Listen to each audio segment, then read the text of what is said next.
I'm going to show you how to create a loading spinner very quickly in just a few lines of CSS, and you'll see how simple it is to create wonderfully animated objects on your website.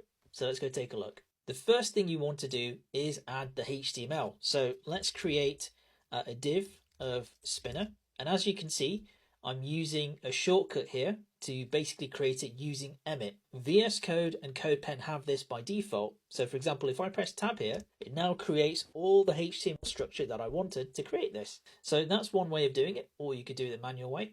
And we go to CSS. So we want to add the class of spinner, and then we'll add a border, and we'll say 5 pixels solid, and we'll say light gray, and then we'll say border top 5 pixels solid blue. And then we'll give it a border radius of 50% and a width and height of 50 pixels. Right, so now you can see that we've got the spinner there, but it's not animated. So to do that, we need to create a keyframe animation, and we'll call it spin. So this is the keyframes, but we need a to and a from to go in it. So in the from, we're just going to transform, and we're going to rotate, and we'll put 0 degrees because that's the starting point. That's the place that we animate from. And then we animate to, very simply, 360 degrees. This is where we want it to end up. So it's just going to go in a circle. Now here comes the magic. This is where we add our animation in just one line of CSS to that particular class name. So we'll type in animation, spin, 1 second linear, and then we'll say it's infinite. So it just carries on going round and round and round,